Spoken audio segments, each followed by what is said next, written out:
jusqu'à son retour.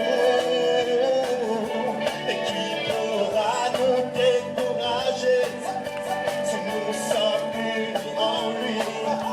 Car il y aura l'amour, nous vaincrons.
Acclamons celui qui est assis sur le trône, notre Seigneur et encore.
qui est connaissable. Il reste le seul et l'unique adorable Jésus. Nous élevons son nom. Alléluia. Et c'est dans cette ambiance bon enfant que nous voulions ouvrir solennellement ce moment pour pouvoir honorer et acclamer celui qui nous a invités en ce lieu. La volonté de Dieu, la volonté parfaite de Dieu est que l'Église soit une, qu'elle soit unie, qu'elle soit vivante, qu'elle soit une Église passionnée, une Église qui représente l'autorité de Dieu dans la nation. Et nous croyons que Dieu va faire cela en ces temps qui sont les derniers. Souvenez-vous qu'il a dit que même les séjours de mort ne pourront pas prévaloir contre l'Église. Oui, dans les premières heures de l'Église, elle a souffert du rejet, la persécution. On a voulu enterrer l'Évangile. On a voulu empêcher l'éclosion de l'Évangile. Mais l'Église marche dans sa destinée. Et elle va s'accomplir certainement. Parce que là, son Seigneur, celui qui s'est offert, il nous prend pour d'autres. Jésus règne. Jésus règne. L'Église est invincible. L'Église est invincible. Parce que son fondateur est immortel. Il a revêtu l'immortalité. Et il règne à jamais. Est-ce que ce soir je peux écouter le cri de joie des vainqueurs? Je peux écouter le cri de joie des rachetés. Je peux écouter le cri de joie des bien-aimés. Ceux qui ont lavé leur robe dans le sang de l'agneau. Il n'y a plus de condamnation pour ceux qui sont en Christ. Parce que Jésus-Christ a payé le prix fort.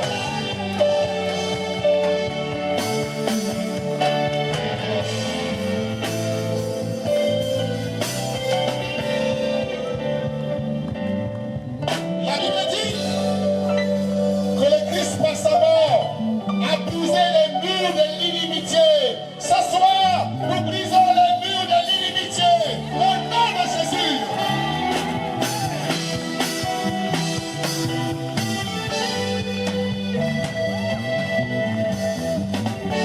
L'église de Jésus est unie. L'église est unie au nom de la Trinité. Elle est unie en croyant que Dieu est Père, il est Fils et il est Saint-Esprit.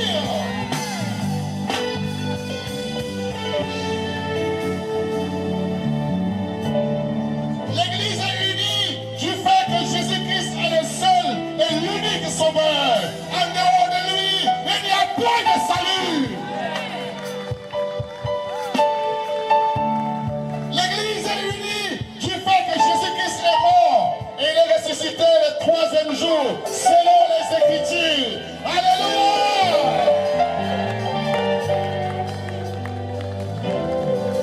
L'église est unie du fait que Jésus est ressuscité. Il a vécu 40 jours sur la terre. Il est monté au ciel après 10 jours. Au 50e jour, il a envoyé son Esprit Saint. Alléluia! Et nous célébrons la Pentecôte. Alléluia! Et l'Église se prépare. L'Église se prépare pour ce grand retour. Le retour glorieux. Le retour triomphal. Le retour du Seigneur. Le roi des nations le verront. Jésus reviendra dans la nuée, accompagné des anges. C'est pourquoi nous célébrons son retour, sa venue. Nous adorons son nom dans l'espérance de son retour. Oui, il reviendra certainement. Il reviendra certainement. Je le crois, je le confesse, je le déclare. C'est ma foi. Jésus-Christ est mort, enseveli, ressuscité d'entre les morts. Dieu a fait grâce à la nation tchadienne. Nous avons, par la grâce de Dieu, des théologiens intercontinentaux. Alléluia! C'est la grâce de Dieu. C'est un don de Dieu d'avoir des hommes que j'appelle ce soir des hommes portes. Alléluia! Des hommes portes.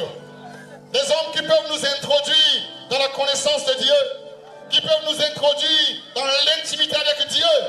Et tout cela vient de Dieu. C'est Dieu le chef d'orchestre de nos vies et c'est lui qui agisse toutes choses. Ce matin, ce soir, nous voulions honorablement reconnaître la présence de notre papa, Abel Njegaro, le professeur.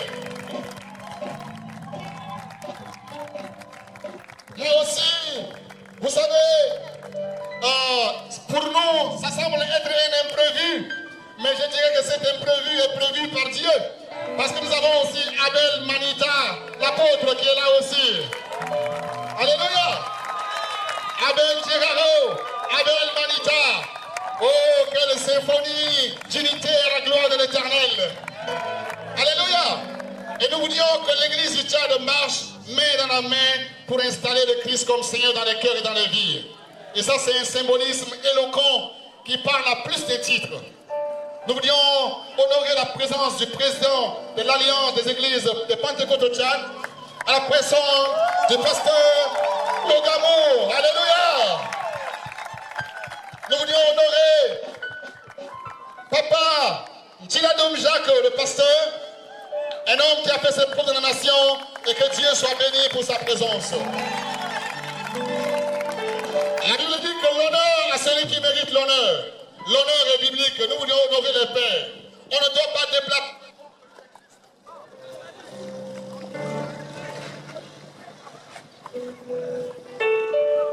Du pays des hommes intègres, alléluia. Gloire à Dieu. Vous savez, en Christ, il n'y a plus de frontières. En Christ, il n'y a plus de peau, il n'y a plus d'ethnie, il n'y a plus de taille, d'âge, non. Mais ce qui compte, c'est ceux qui ont reçu le Christ. Et nous sommes honorés d'avoir un père comme Papa Idrissa, accompagné de son fils qui est là parmi nous. Nous bénissons le Seigneur pour sa présence. Amen.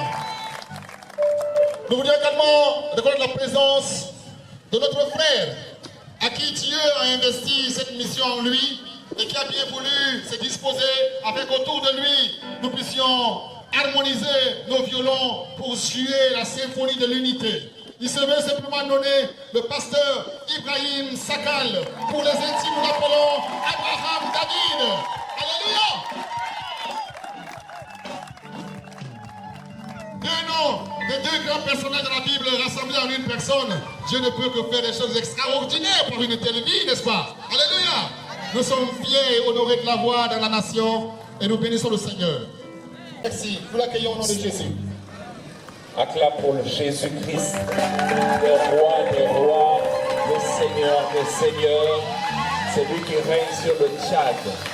Nous bénissons Dieu pour la présence du Saint-Esprit, le Dieu véritable. Alléluia. Je bénis Dieu pour le groupe musical. Vous allez attendre un peu, nous allons chanter ce chant qui monte dans mon cœur, parce que c'est un jour important. Amen. Un jour, Dieu s'était répandu de pouvoir détruire la terre. Et il a fait un signe à la terre. Il a montré un arc-en-ciel. Et c'est le signe de Dieu. C'est le signe de Dieu. Et ça veut dire que Dieu est là.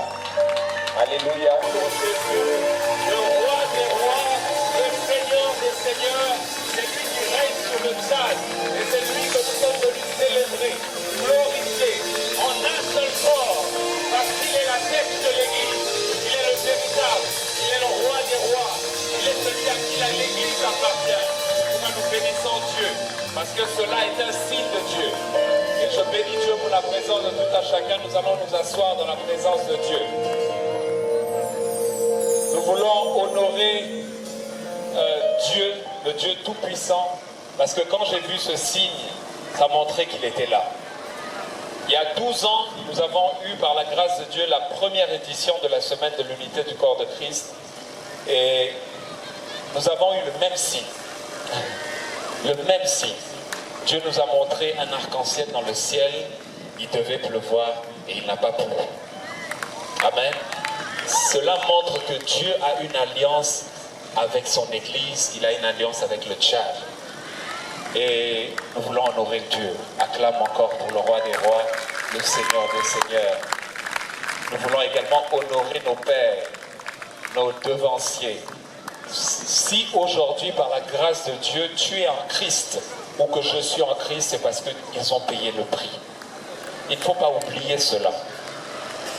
Et c'est une grâce, je sais qu'ils sont très humbles, mais nous, en tant qu'enfants, nous devons reconnaître la grâce qui est sur leur vie et le prix qu'ils ont payé. C'est pourquoi je veux demander à tout le peuple de Dieu de se lever encore une fois et d'acclamer Dieu pour la vie de ses patriarches, de ses pères dans la foi, de ses devanciers, de ses leaders dénominationnels qu'ils sont.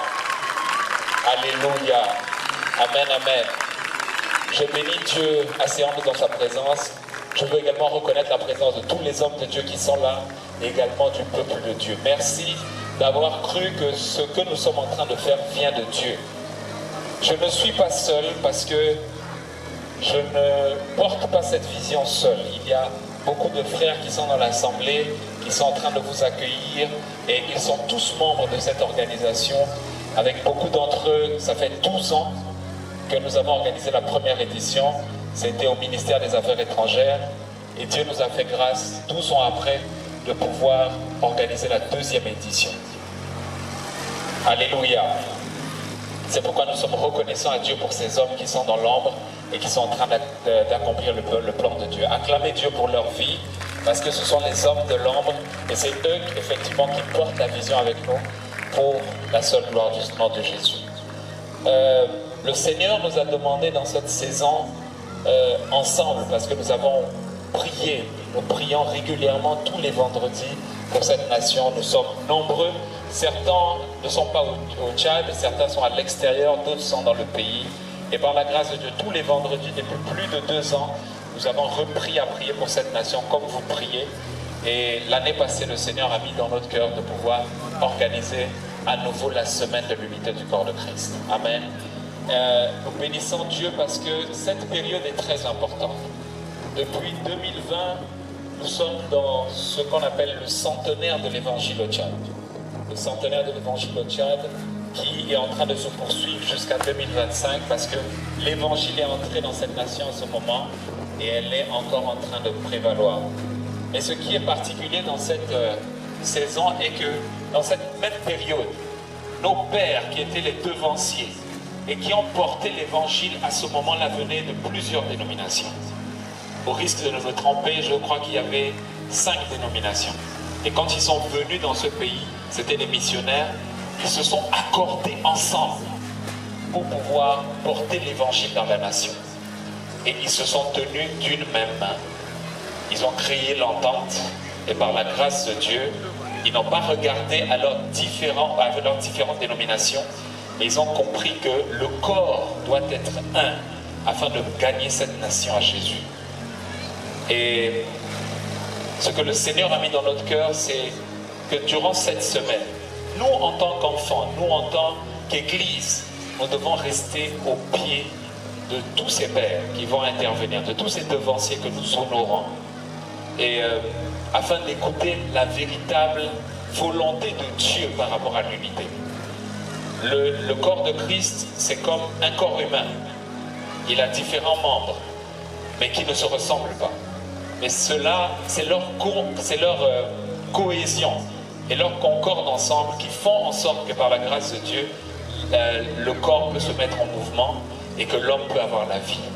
C'est pareil pour le corps de Christ. Les dénominations dans la pensée de Dieu ne sont pas venues emmener la division, non.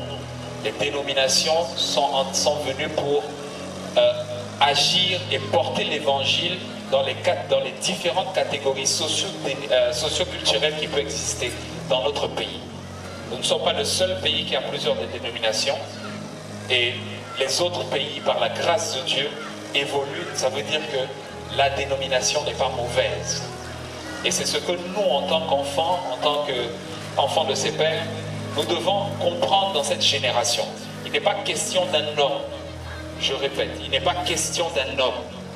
Il n'est pas question d'un homme, ni de moi, ni de vous. Et il s'agit du corps de Jésus. Il s'agit du corps du roi des rois, que nous constituons tout un chacun. Et c'est en travaillant ensemble que la Bible dit que nous devons nous offrir comme un sacrifice vivant. Un corps comme un sacrifice vivant et agréable à Dieu. Afin que Dieu puisse se saisir de ce corps et qu'il l'utilise afin de restaurer notre nation. Parce que la bénédiction vient dans une nation parce qu'il y a des justes. Les justes, c'est vous. Les justes, c'est moi. Mais quand les justes, il faut que les justes s'entendent. Il faut que les justes collaborent. Et nous reconnaissons par la grâce de Dieu le travail que nos leaders, c'est pour ça qu'ils sont là, c'est pour ça que le pasteur Allo, qui est le SG de l'Émen, qui est actuellement en mission, s'est excusé pour l'ouverture, mais il sera là pour la semaine qui va suivre. C'est pourquoi nos pères sont également là, pour nous dire que nous ne sommes pas divisés. Et nous, dans cette nouvelle génération, nous devons comprendre que nous devons travailler ensemble. C'est ce que le Seigneur attend de nous. La délivrance de cette nation ne viendra pas des hommes, elle viendra de Jésus. Et Jésus veut voir son Église unie, sans considérer qui vient de quelle ou de quelle ethnie, sans considérer si quelqu'un vient du nord ou du sud, sans considérer si quelqu'un vient de tel village ou tel autre, ou de telle catégorie socio-culturelle. Il est temps de comprendre que le salut ne vient pas d'un homme, il vient de Jésus. Aucun homme, aucune église ne peut à elle seule amener la restauration d'une nation, c'est pas possible. C'est le travail combiné ensemble qui a fait que l'évangile a été prêché dans la nation. Les pères se sont organisés, ils ont divisé la nation et ils ont travaillé à pouvoir l'évangéliser. C'est ce que Dieu attend de nous. Ce pays est malade parce que les justes doivent se lever pour la restaurer. C'est alors que la bénédiction de Dieu viendra sur la nation. Je ne vais pas être trop lent, mais c'est la vision que le Seigneur a pour nous. La nation sera guérie parce que vous et moi, sans considérer nos ennemis, sans considérer nos églises, nous tenons la main. Et c'est ce que Dieu veut au travers de cette semaine, au travers de nos pères, nous enseigner, revenir là-dessus, afin que nous comprenions que nous pouvons être pasteurs, nous pouvons être fidèles de différentes églises, nous devons nous tenir la main. Il n'y a pas de division dans le corps de Christ. Nous voulons bénir Dieu parce que je vous dis merci et je vais passer la suite au MC, le pasteur Altebaï Félix. Amen. Je voudrais d'abord remercier cette nouvelle génération qui Dieu inspire tel ou tel aspect de la dimension de la croissance de l'Église, de pouvoir rassembler les autres. Je suis un privilégié. Je célèbre la grâce de Dieu sur ma vie. Dieu qui, dans sa grâce, ajoute encore quelques jours à ma vie pour voir l'Église grandir. Et quand l'Église fait face à un problème particulier, eh bien, ensemble, pour intercéder et demander la grâce de Dieu. Je voudrais vraiment remercier les responsables de l'organisation de cette semaine de l'unité. Je vais parler de l'histoire. L'accent qui viendra, c'est la souveraineté de Dieu dans le rassemblement de son peuple. Dieu qui orchestre toutes choses pour le bien de son peuple. Je voudrais d'abord,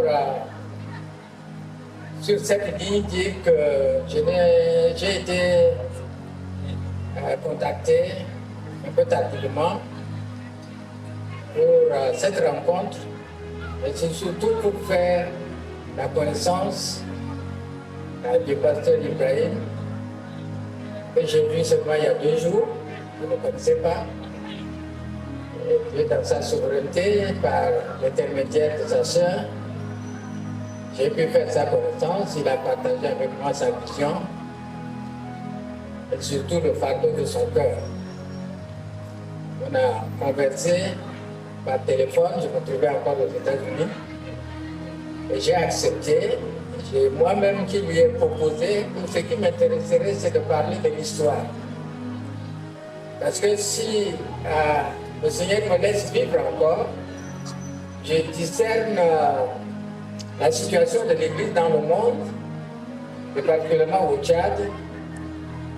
Et puisque nous parlons pour restaurer le pays, que ce soit le Tchad comme pays, que ce soit l'Église dont nous parlons, les Tchadiens et nous, les membres de l'Église, connaissons très mal l'histoire de notre pays, connaissons très mal l'histoire du Tchad, des chrétiens, l'Église dont nous parlons.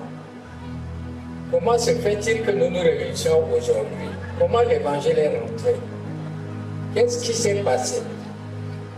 Alors, c'est le propre des personnes âgées de raconter des histoires. Les jeunes, là, il y a la chorale, ici, j'ai les responsables de l'église, c'est vous qui avez, dans vos églises locales, les chrétiens. Il y a toute une jeunesse. Alors, comme je disais, que ce soit dans le pays, l'unité du Tchad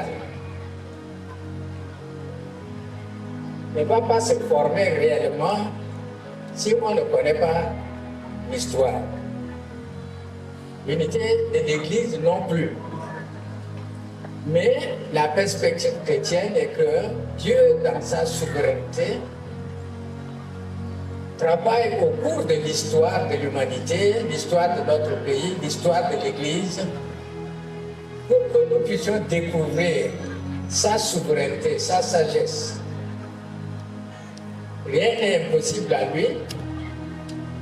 Il pourra rassembler son pays, son Église, et par l'intermédiaire de l'Église, des enfants de Dieu, qui sont des enfants de lumière engagés dans la structure de nos pays, ils peuvent éclairer la nation. Alors, je dis ça pour vous montrer la perspective de ce que je vais dire, raconter des histoires, pour voir comment Dieu agit et apprécier sa souveraineté. C'est ce que je vais dire ce soir, vous ne l'avez pas su encore, que cela puisse vous édifier comment Dieu a travaillé, comment il a contrôlé le cours de l'histoire. Quand il a dit allez par tout le monde et prêcher l'évangile, et les gens devaient partir, et puis les disciples, donc c'est à Palestine, à Jérusalem, cette partie du pays qui est en train de brûler en ce moment. C'est là que Dieu a dit, Jésus a envoyé ses disciples. Et ils devaient partir de là, venir tout à fait au nord de l'Afrique ici. Et l'Église est née ici en Afrique.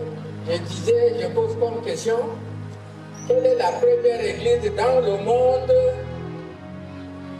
Quelle est la première Église qui est fondée dans le monde en dehors de Jérusalem, en dehors de la Palestine? Je ne demande pas une réponse, mais je vous dis, ça peut vous surprendre. C'est en Éthiopie, en Afrique, acte 8, acte 9, l'eunuque éthiopien. C'est la première église dans le monde, en Afrique, sur notre continent. Et c'est parti de là vers le nord pour arriver à Rome, l'Europe, l'Angleterre. De là, partir aux États-Unis, puis revenir des États-Unis chez nous. Et pendant des années, pendant les révolutions culturelles en Afrique, on a dit que le christianisme, c'est la religion du blanc. C'est la religion du blanc. Nos nations ont renvoyé des missionnaires, fermé des églises. Ça, c'est la chose des blancs. Nous avons nos cultures, nos religions. Mais nous ne savons pas qu'avant cela, l'Église est née en Afrique. Et si vous prenez l'avion et vous passez par Éthiopie, arrivé à Addis Abeba, c'est quelque part là que la première Église est née sur notre continent. Comme je dirais un peu plus loin, comme c'est difficile de traverser le désert pour venir à l'intérieur de l'Afrique, c'est plus facile de prendre le bateau et aller vers le nord. C'est comme ça que l'Église est née à Rome, avec les premiers théologiens qui étaient des Africains du nord, de la Libye. Quand je faisais les études de théologie, on dit la grande célébration ou conviction sur le rôle du Saint-Esprit. Il y a des accords des églises. On parlait de Chalcédoine, et moi j'imaginais Chalcédoine en Angleterre, ou bien aux États-Unis. Et Chalcédoine, Cyrène, c'est là en Libye. C'est là sur mon continent. Donc je suis un peu épris de raconter des histoires. Et des histoires qui démontrent la souveraineté de Dieu. Et si nous connaissons un peu de cette histoire-là, il y a d'abord l'histoire biblique qui est là contenue dans l'Ancien et le Nouveau Testament. Comment Dieu a visité notre monde dans notre histoire, l'histoire humaine.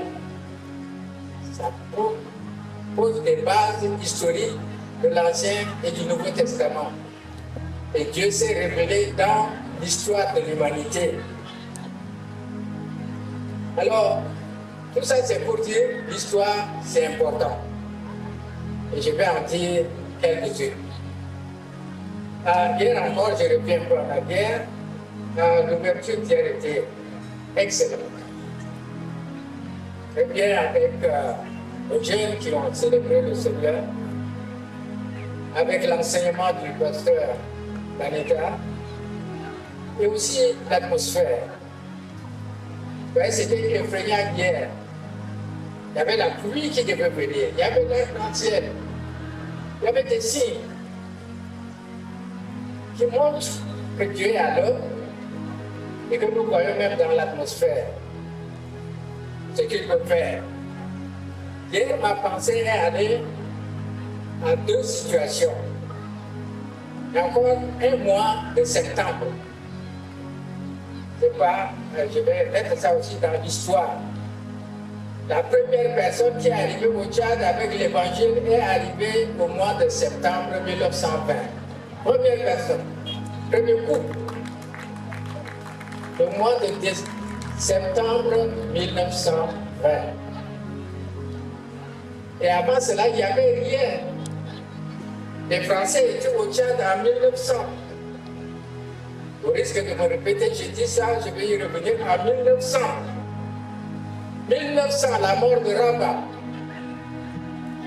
Les Français ont pris ce pays-là. Ils ont gouverné pendant 20 ans. De 1900 à 1920, sans aucun message évangélique. Aucun converti. Pourtant, la France est catholique. Et on aurait cru qu'il y avait au moins des missionnaires catholiques qui pourraient dire quand même l'évangile. Crois au Seigneur Jésus et tu seras sauvé. Il n'y avait personne. 20 ans sans évangile. On a déjà fait des recherches, je peux engager encore des étudiants à faire des recherches. Il n'y avait aucun converti entre les Tchadiens, parmi les Tchadiens. Aucun. Il y a l'aumônerie militaire française, mais c'est uniquement pour les Français. Même les tirailleurs sénégalais. Donc les tirailleurs sénégalais, ça a inclus tout le monde, et nous du Tchad aussi, faisions partie. On aurait pu annoncer l'évangile même dans l'armée. Personne. 1920. 20 ans. Il a fallu que Dieu démontre sa souveraineté. En prenant un couple. Un homme et une femme mariés. Un couple. Qui devait venir au Tchad. Septembre 1920. Hier, ma pensée allait aussi au mois de septembre, le 17 septembre 2014. c'est la mort de mon aîné, mon collaborateur, qui est auprès du Seigneur, le pasteur René Gaïdanso. J'étais à Douala, avec le pasteur Barka, on devait prendre l'avion, mais il y avait un orage terrible. Et on écoutait la radio, que l'orage est très intense au Tchad et nous ne pouvons pas atterrir. Nous étions déjà dans la salle d'attente.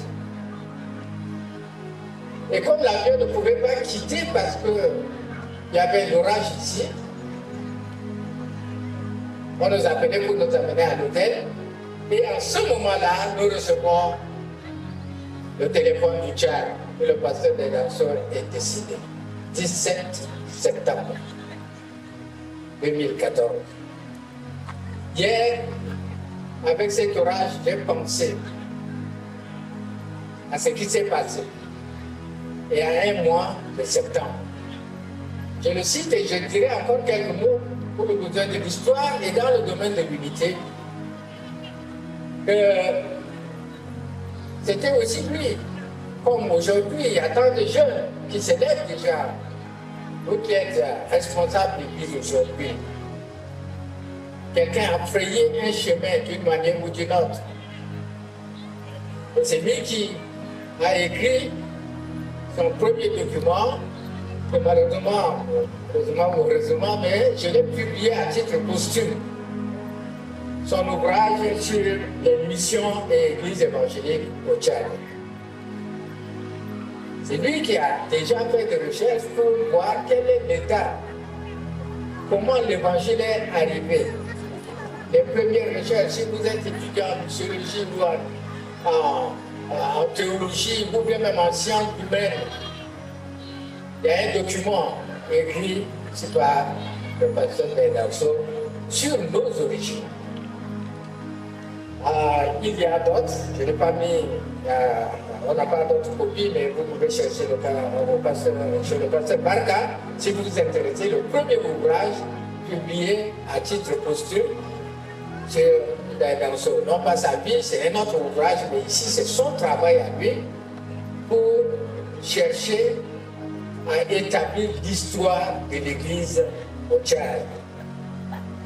Un autre ouvrage, comme le message parlait de l'unité selon le cœur de Dieu, un autre ouvrage qui utilise aussi le cœur de l'Afrique. Le Tchad était un îlot. L'évangile est arrivé tout autour de l'Afrique et le Tchad était le dernier pays. Le dernier pays, je parle de 1920, donc le Cameroun, la Côte d'Ivoire, les autres pays côtiers avaient déjà reçu l'évangile. Et c'est ces pays qui ont reçu l'évangile, en particulier le Nigeria, parce qu'ils ont un port et autres. Les premiers évangélistes venaient du Nigeria, les Tchadiens convertis à l'extérieur. Et cet ouvrage qui parle du cœur de l'Afrique, c'est l'ouvrage qui parle de la vie de ce premier couple des Remnés, monsieur et madame Remnés, qui ont atteint le cœur de l'Afrique. C'est de la tradition des églises fraternelles luthériennes. C'est la première église à arriver au Tchad. Si vous êtes luthérien dans la salle, vous connaissez au moins votre histoire. Et nous tous, d'autres dénominations, c'est la célébration de l'église au Tchad. Ce n'est pas seulement de l'église fraternelle luthérienne, mais on a déjà célébré le centenaire. En 2020, c'était le centenaire. J'étais parti à l'Éré, beaucoup de dénominations. Et ça, c'est le centenaire dénominationnel, mais c'est en réalité le centenaire de l'arrivée de l'évangile au Tchad pour la première fois. 100 ans. Dans 2 ans, il y aura des célébrations de centenaires d'autres dénominations qui ont suivi. Mais qu'est-ce qu'on célèbre? On célèbre la souveraineté de Dieu, l'amour de Dieu pour le Tchad. Nous qui étions enfermés, enclavés, nous sur qui les Français ont régné pendant 20 ans, même quand ils sont catholiques, on a les mêmes bases évangéliques, ils pouvaient au moins prêcher l'évangile à un Tchadien. Il n'y en avait pas. 20 ans de gouvernement. 20 ans. Alors, ancré dans cela, tout ça c'est pour vous établir l'importance de l'histoire. Redites-moi l'histoire. Je suis en train aussi de faire développer à la télévision un programme Redites-moi l'histoire. Pour raconter l'histoire. Pour que l'Église soit édifiée et trouve des points historiques qui doivent les encourager. Même si aujourd'hui nous pensons qu'il n'y a pas d'unité, il nous faut célébrer la souveraineté de Dieu qui seul unit. Et sur quoi le malin s'acharne à diviser son Église.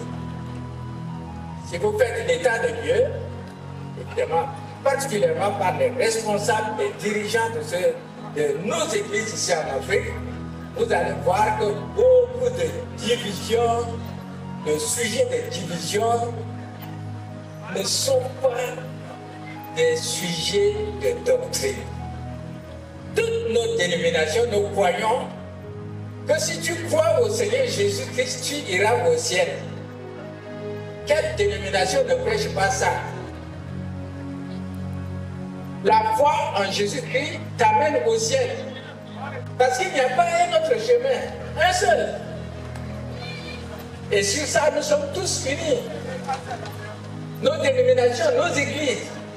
Donc parfois, l'analyse que les responsables de l'église doivent faire, et je regarde en arrière pendant 40 ans de mon ministère, je vois qu'il y a des divisions sur des choses qui ne nous amènent pas au ciel. Une seule parole nous amène au ciel: crois au Seigneur Jésus et tu seras sauvé.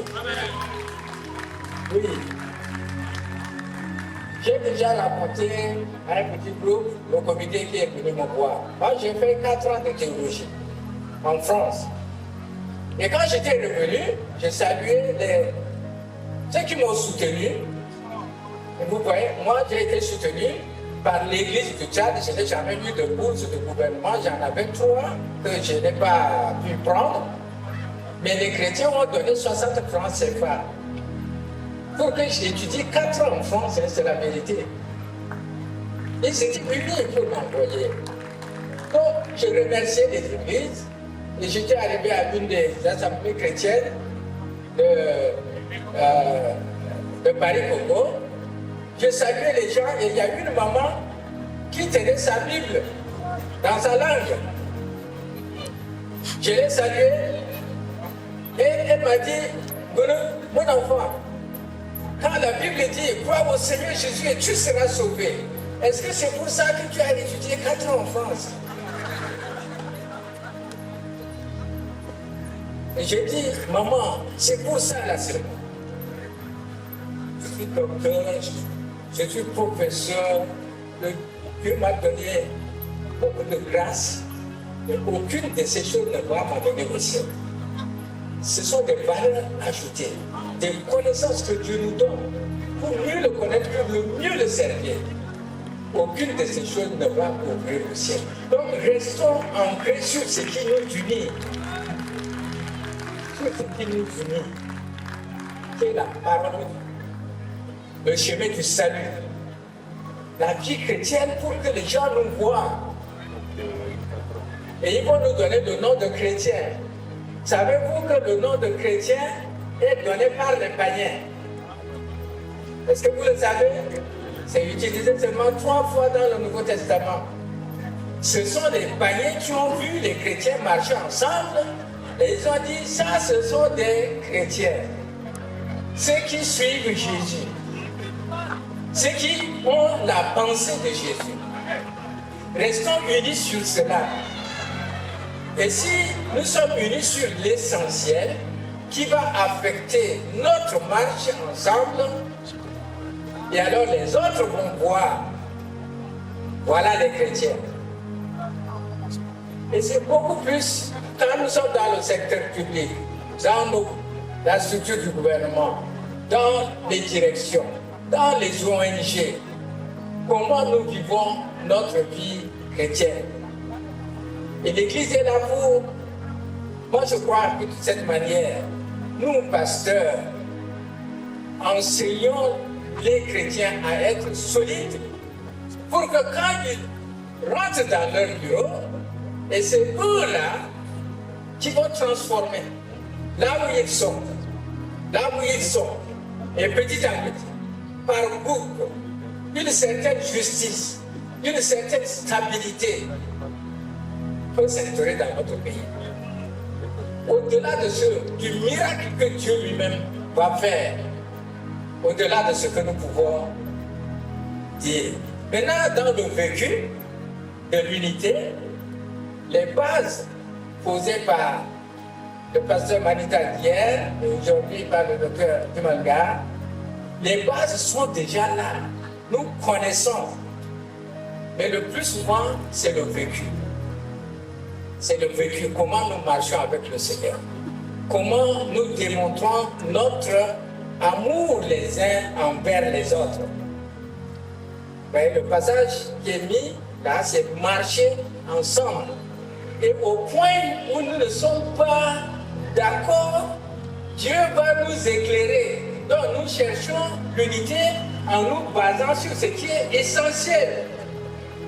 Mais il y a des habits, des manières de faire différentes. Sur ce point-là, Dieu lui-même va vous éclairer et que cela ne serve pas de division. Donc une maturité chrétienne qui dépasse et qui contrecarre des choses qui peuvent nous diviser pour nous tenir à l'essentiel. Au point où nous sommes parvenus, marchons des mêmes pas. À quel point nous sommes parvenus au Tchad depuis 1920? Nous n'avons pas connu de temps d'unité du tout, ou bien ce n'est que division. Ou bien nous avons déplacé l'essentiel de ce qui devrait nous diviser et sur lequel, heureusement, nous sommes tous d'accord. Et nous l'avons déplacé sur des pratiques qui n'auraient pas pu nous diviser. Alors, sur le vécu, je vous donne 3 exemples. C'est-à-dire, de l'enseignement de mes frères, mes collègues, je peux voir maintenant comment ça se vit, l'unité. Et certainement, d'autres orateurs vont prendre tel ou tel aspect pour orienter, vous orienter à réfléchir, à prier, à chercher la face de Dieu pour ce qui est essentiel, ce qui nous unit. D'abord, les missionnaires, comme je l'ai dit, comment l'évangile est arrivé? La première mission qui est arrivée au Tchad, c'est la mission qu'on appelle la SUM, la S-U-M. Vous, les jeunes, vous ne connaissez pas ça. Si vous allez dans l'histoire, vous allez voir. Peut-être les quelques pasteurs anciens peuvent savoir qu'est-ce que c'est que la SUM. La SUM, c'est S-U-M, ça s'appelle Sudan United Mission. C'est-à-dire la mission unie du Soudan. La mission unie du Soudan.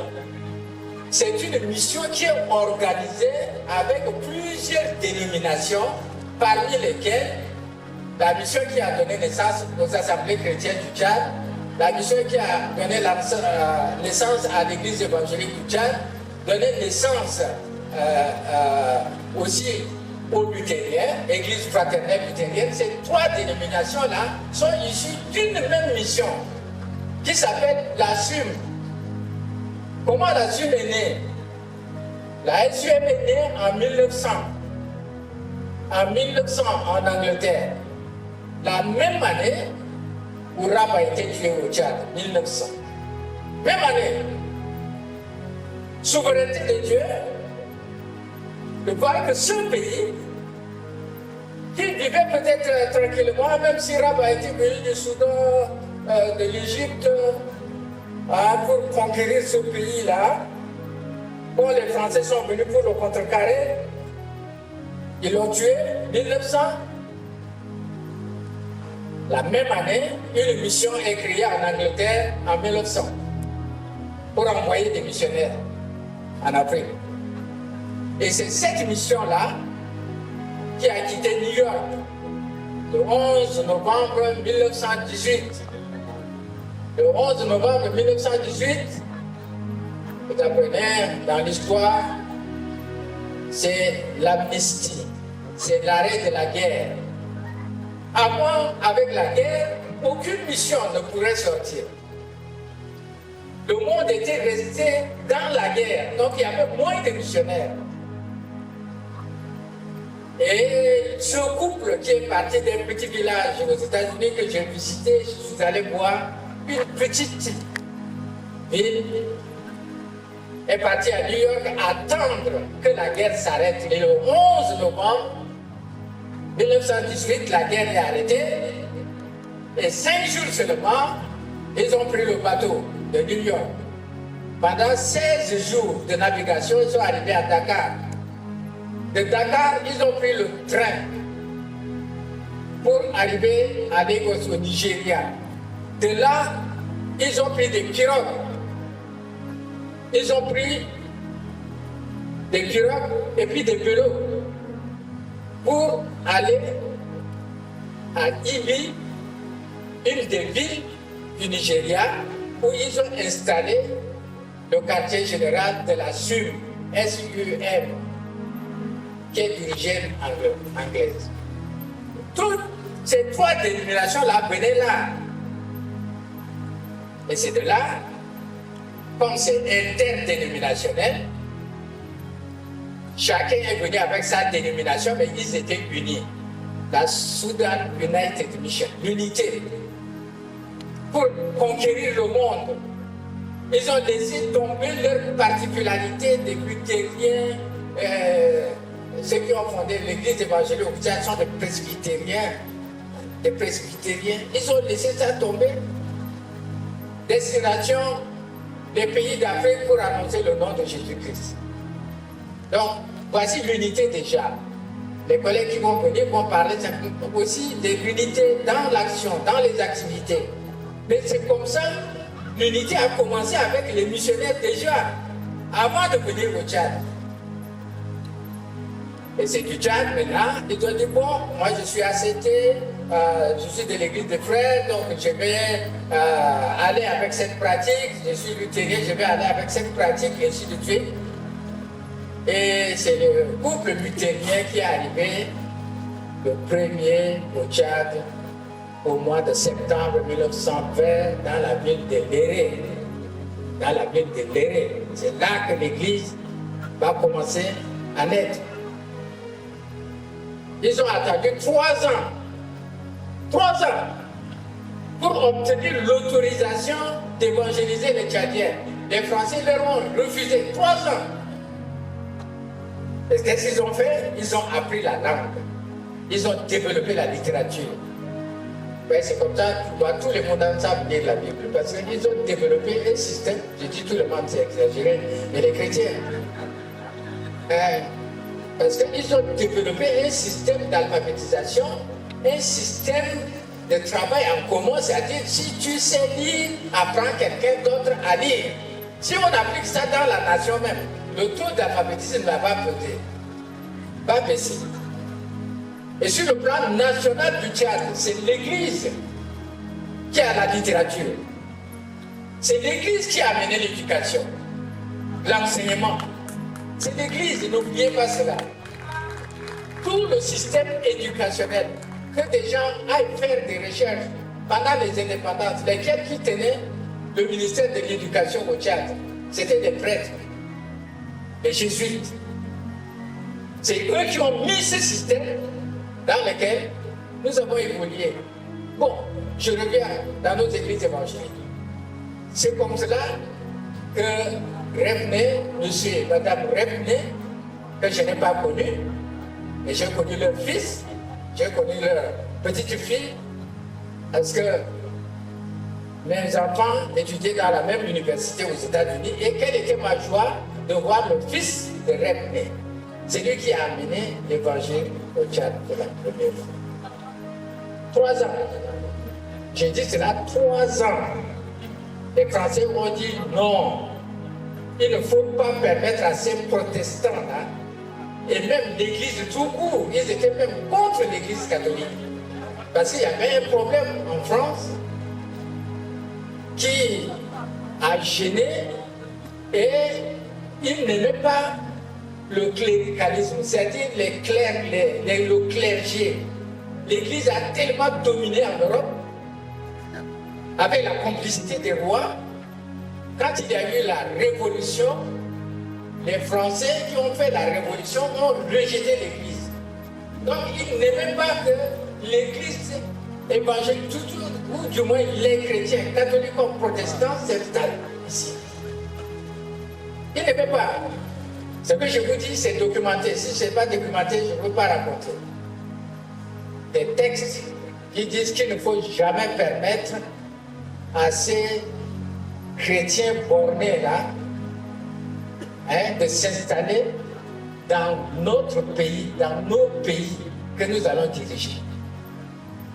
Et ça, c'est le premier gouverneur français de l'Argeau qui s'appelle Jean Chapelle, qui écrit ce que je suis en train de vous dire.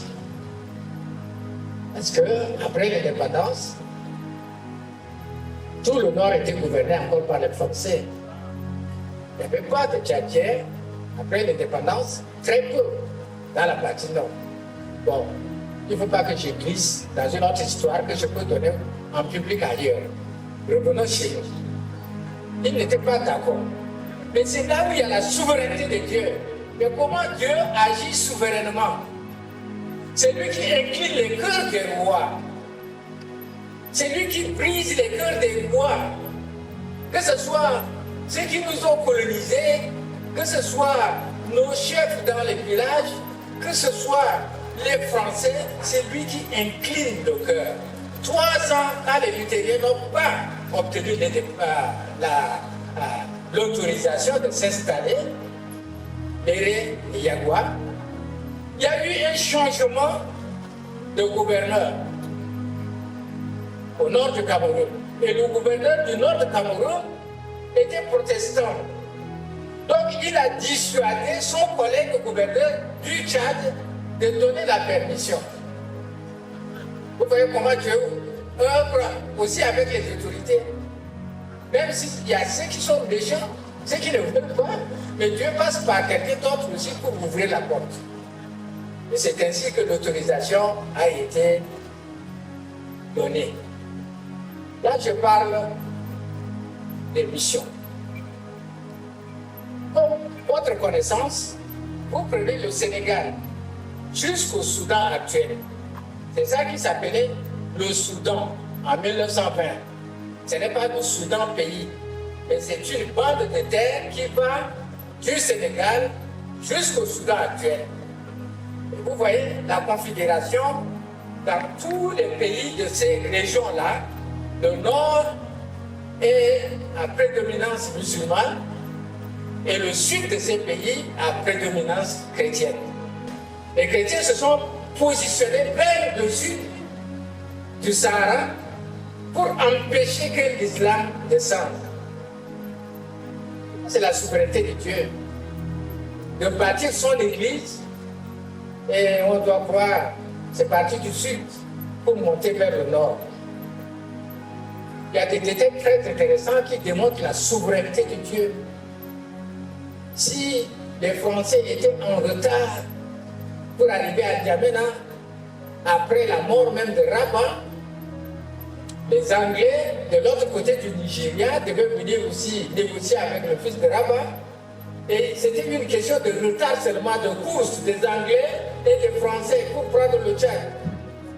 Si les Anglais étaient arrivés avant à Djiboua pour négocier avec le fils de Rabat, tout le sud là serait anglophone. Alors quand je raconte, les gens disent « Ah, c'est mieux d'être avec les anglophones qu'avec les Français. »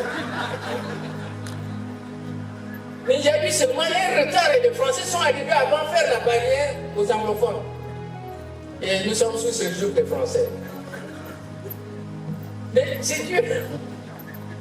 Il a déjà bâti son église en quelque sorte vers le sud avec une responsabilité de remonter vers le nord. Il faut être unis pour faire cela. J'ai longtemps parlé de gens là, quand je vais m'arrêter parce que Je suis à la fois pasteur, théologien, professeur dont je parle beaucoup. Il faut que je m'arrête quelque part. Monsieur Pierry, qui est arrivé 7 ans après le premier missionnaire de 1920, puis il a passé la première Noël de 1926 à Léré. Alors, si je vous pose la question, combien de chrétiens en décembre 1926 ont pris la communion au Tchad? Il y en avait 4 et ils étaient tous blancs. C'était 2 couples. 2 couples. Et aujourd'hui, on est combien? 2 couples. Le 25 décembre 1926, ces 2 différentes dénominations-là se sont trouvées à Léré. Et puis il est parti jusqu'à Moundou. Là, il fondait la SUM. Et il a écrit un livre, le premier missionnaire, et il a dit ceci. Nous, les maîtres, c'est-à-dire ceux de l'Église baptiste de ça, les grands, ceux de Doba, les ACT, les Cardal, les VLT, nous venons de différents pays et nous nous sommes retrouvés au Tchad pour l'annonce de la parole de Dieu. Voilà. Propre dénomination. Ils étaient unis. Ils étaient unis pour une action commune. Voilà. Je pouvais rentrer dans le détail, mais je passe à un deuxième exemple du vécu. Le docteur Duvalgar est missionnaire. Donc les stratégies de la mission engagent l'unité. Quand on a le but qu'on veut atteindre et le message précis.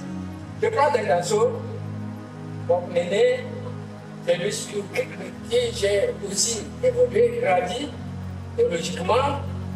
Nous avons étudié dans la même école, il était notre aîné, il était étudiant à Dakar, en lettres modernes, quand il a laissé pour aller en théologie. Alors quand il faisait son témoignage, voici ce qu'il dit. Moi que vous voyez là, j'ai entendu l'évangile par un pasteur luthérien. J'ai entendu l'évangile par un pasteur luthérien et je m'étais converti. Arrivé à N'Djamena, je faisais partie de l'église du foyer fraternel naissante. Il était parmi les 4 personnes baptisées. Il y avait la seule église francophone dans tout N'Djamena. Il était le 4e. Le ministre Garandi Djikwa, le pasteur Deladje et notre frère Doubayidi.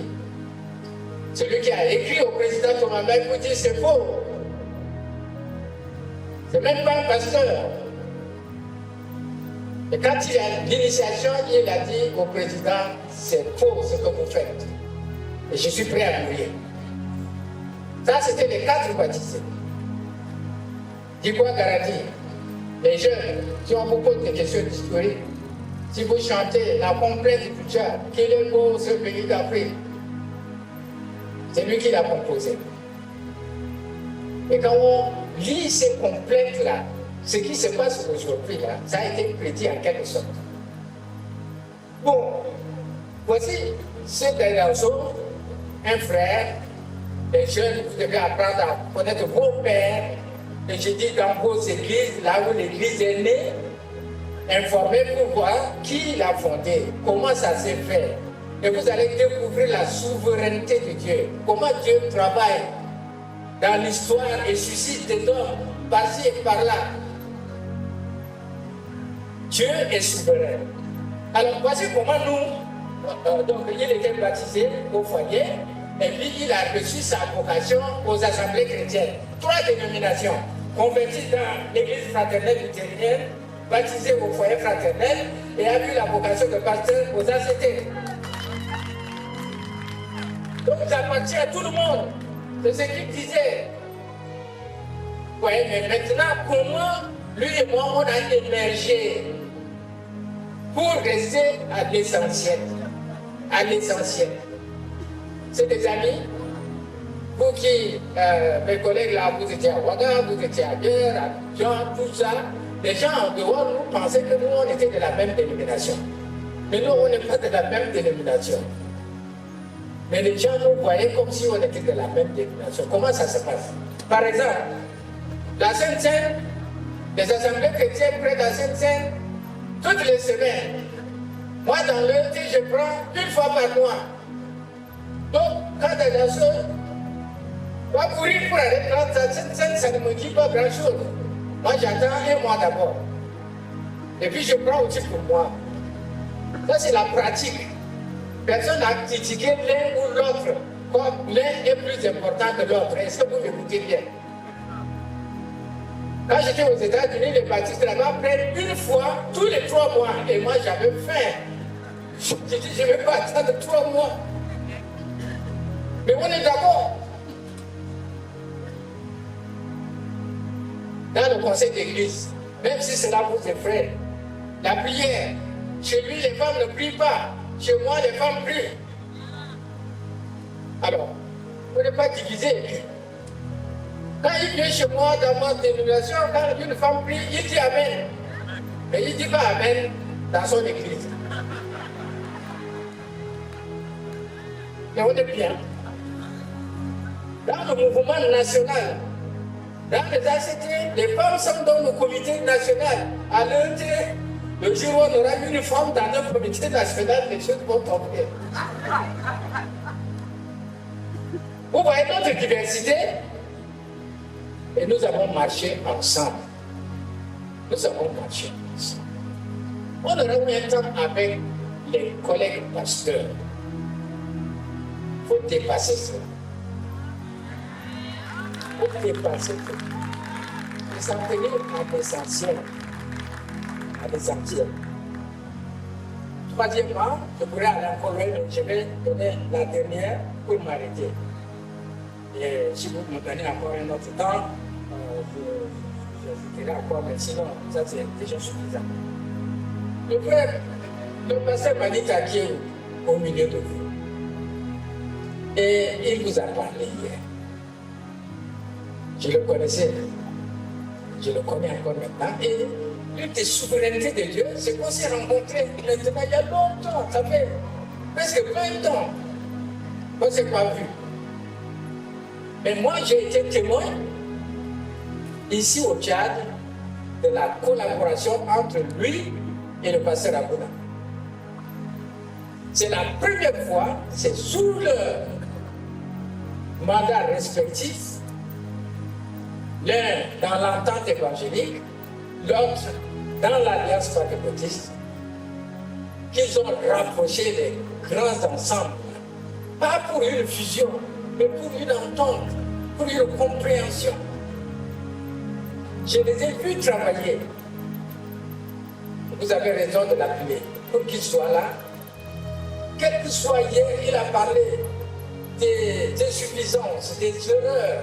C'est vrai, on a fait tellement d'erreurs. On est aussi bouillants, les jeunes. Et il faut beaucoup de patience avec nos papas. Et j'ajoute ceci. Merci de nous avoir invités à être avec vous. Et je vais encore témoigner un peu plus. Quand l'évangile est arrivé en 1920, et puis les autres dénominations, jusqu'en 1927, toutes nos dénominations étaient déjà là. Il y a eu d'autres maintenant, de nouvelles dénominations, surtout le mouvement pentecôtiste qui est arrivé progressivement après. Et ça a causé des divisions qui frôlaient la doctrine. Mais une fois qu'on a compris qu'on est d'accord sur les questions de doctrine, ce sont les pratiques. Mais dans une nation, il faut qu'on s'unisse, qu'on se respecte. Et ces deux ont beaucoup travaillé, même dans les erreurs. Le témoignage qui laisse à cette nouvelle génération, vous pouvez être dans vos groupes, mais quand l'essentiel est déjà atteint, on se tend la main d'association, et pour avancer ensemble. Les apôtres ont tendu la main d'association. Toi, tu vas vers les Juifs, nous, on va vers les païens. Et on se donne la main d'association. Et c'est mon souhait pour qu'aujourd'hui, avec votre génération, vous vous élevez au-dessus des choses qui sont de votre tradition, qui sont utiles. Faire la Sainte-Seine tous les dimanches, c'est utile.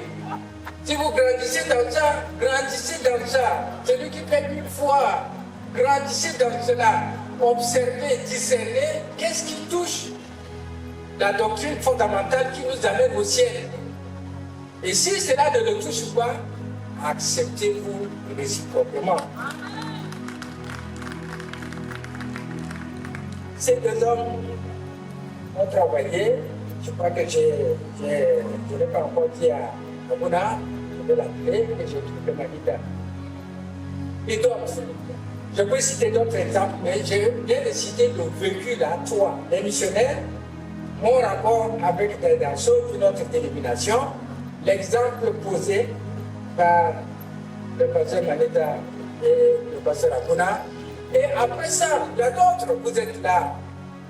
Si on vous voit encore, vous méfiez les uns des autres, vous divisez sur des choses qui ne sont pas nécessaires. Parce que je pense encore que ce qui nous divise, ce sont des choses qui ne sont pas nécessaires, qui sont utiles et qui sont, quand on le fait, comme le texte dit, si vous êtes de notre avis, que prendre la Sainte-Seine tous les mois, ça c'est mon avis. Prendre la Sainte-Seine tous les dimanches, ça c'est mon avis. Dieu même va m'éclairer après. Mais qu'il ne faut pas jouer avec ce qui est non négociable. Dieu, créateur du ciel et de la terre, Jésus-Christ, le seul chemin du salut, le Saint-Esprit habite dans nos cœurs et nous donne des grâces. L'Église qui est le corps de Jésus-Christ, l'espérance chrétienne, ça suffit. Si vous avez cette doctrine-là, ça pose de vastes d'unité. Ça, c'est non négociable. C'est-à-dire qu'on se sépare avec celui qui dit que Dieu, là, c'est un autre. Le Dieu de nos ancêtres que moi-même, moi j'étais allé adorer, même les dieux. Quoique fils de pasteur, on va entraîner dans cela. Si quelqu'un peut parler d'un autre Dieu, on se sépare. Si quelqu'un peut parler de Jésus-Christ ailleurs, on se sépare. Si quelqu'un peut parler d'un autre esprit que le Saint-Esprit qui habite dans nos cœurs, on se sépare. L'Église, c'est les racheter, les enfants de Dieu. Le texte a été cité hier par le pasteur Manita. À ceux qui croient en lui, ceux qui croient, il donne le pouvoir de devenir des enfants de Dieu. Les enfants de Dieu composent l'Église. Les enfants de Dieu composent l'Église. Ils viennent de différentes tribus, de différents continents, et ils sont enfants de Dieu. L'espérance. S'il y a une autre espérance d'une paix mondiale, même dans le monde, ce n'est pas possible. Nous espérons que Jésus revienne instaurer son royaume. Et en mouvement vers ce royaume de Dieu qu'il va installer, tous les gouvernements de ce monde vont se plier sur le Seigneur Jésus-Christ. Ça, c'est notre espérance. La résurrection, la vie éternelle. Et nous reflétons cela dans nos églises locales tous les jours. L'espérance. Moi, je pense que ces 5 points-là sont les points de doctrine non négociables. Les autres choses, on peut négocier. Moi, je fais comme ça, toi, tu fais comme ça, on se respecte. Je connais qui vont parler de la diversité par le Saint-Esprit de notre Dieu. Voilà, je m'arrête historiquement. En 1920, 1927, toutes nos 5 dénominations au départ, à partir de 58-60, le mouvement pentecôtiste intervient dans le pays comme une troisième force, comme j'ai dit, même sur le plan mondial. Le mouvement pentecôtiste, c'est un mouvement qui compose la troisième force parce que c'est la redécouverte aussi de l'action du Saint-Esprit qu'on a ignorée. Donc, après cela, maintenant, il y a tant de dénominations. Moi, je n'en connais même pas beaucoup. Il y en a beaucoup. Je ne peux pas rentrer dans les détails, mais le critère de vivre ensemble, c'est cela. Et quand l'évangile pénètre les vies, les transforme, ce mouvement d'ensemble également va transformer notre nation, surtout pour les jeunes. Je disais, j'ai fait déjà Voilà. 47 ans de ministère. J'ai été consacré en 1976 ici à Ghana. Dieu a fait de grandes choses pour lesquelles il faut le louer. Dieu a fait de grandes choses dans notre pays et il y a une grande espérance que ça va passer par vous, les jeunes leaders, les jeunes pasteurs, les chrétiens qui s'attendent à vous pour être enseignés droitement. Et cela va révolutionner ce mouvement d'ensemble. Donc le Dieu souverain qui a amené les missionnaires avec l'évangile chez nous, il reste le même Dieu souverain pour la transformation des vies et la transformation de notre société, qui est perverse et corrompue. Et quels sont les enfants qui vont prier? Ce sont les enfants de Dieu dans ce contexte pervers et corrompu. Et notre pays, le Tchad, est mal à point. Mal à point. Et si l'Église a commencé dans ce pays et a apporté une grande lumière, que l'Église retrouve son chemin et soit ce vecteur-là de transformation et de restauration. Que le Seigneur vous bénisse. Est-ce que tu peux appeler la parole de Dieu? Est-ce que tu peux omnipotent, Dieu omniscient, Dieu nous a rassemblés et tu as parlé depuis ce soir que nous sommes arrivés ici, directement dans notre cœur.